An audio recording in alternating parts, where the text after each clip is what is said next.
performances on here are good, but I would say this is good if you like driving in the car. You don't want to listen to the whole double disc of Live at Wembley or something like that. It's a fun album, but it's kind of a disappointment. Number 10. This isn't even like specifically a live album. It's the Bohemian Rhapsody movie soundtrack. Why would I throw that on there? Because it's got the Live Aid performance. One problem with it though, it's not the complete Live Aid performance. They didn't include Crazy Little Thing Called Love in it, because Crazy Little Thing Called Love is on the soundtrack is just like the regular song. I don't have a copy of this because it's basically just another greatest hits, and I've heard Live Aid performance like a billion times. I think I have like an MP3 of it that I bootlegged off of YouTube or something. If I see this cheap used in the store, I'd buy it. Also, one cool thing on there was in the beginning of the movie, the 20th Century Fox fanfare, Brian May plays it. That's pretty cool to have. There's a couple other live tracks on there, but it's not really essential. Number 9. Number 9, we got Hungarian Rhapsody, which I have a dub, because when this first came out, it was on VHS tape, and I rented it at Blockbuster way back in the day in the 90s, and wanted to make a live album of it, hooked up a tape player to the TV, boom, made a copy of it. They released it on CD in, my notes say, 2012.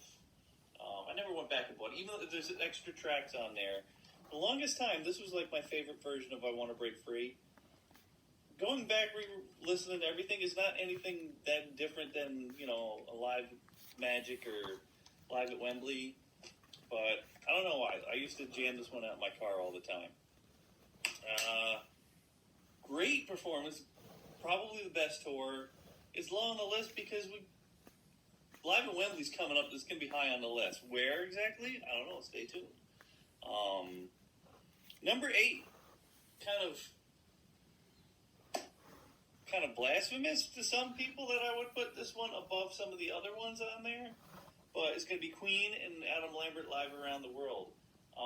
Queen, there's no bad performances on this, but it's kind of samey with all the other live albums because it's the original lineup. You kind of, how many times can you hear Now I'm Here? Done the same way. So you want, like, other bands, they had, like, constant lineup changes and stuff, like Black Sabbath. You want to hear the Dio version of Paranoid. You want to hear Tony Martin do Paranoid. You want to hear Ian Gillan do it. But Queen, it was the same band up until Freddie died, and then it was on ice for another 15 years or so. Then they come back. Adam Lambert, you get some fresh songs thrown into the mix now. They finally did. You got a song that was never done live was Love Kills. They did it off, what was the name of that? I got it written down. From the Queen Forever, Greatest Hits from a few years ago. And they took Freddie's solo song Love Kills, and then they made like a acoustic ballad out of it. They do that live here, so that's like something to look forward to on here.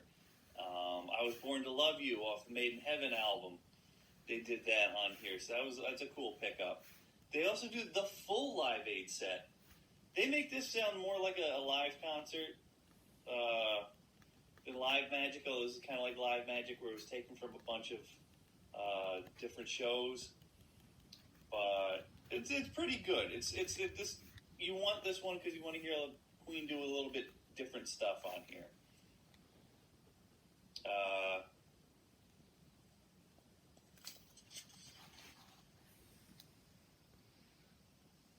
Right. Number 7, Queen Rock Montreal. Is this one too low?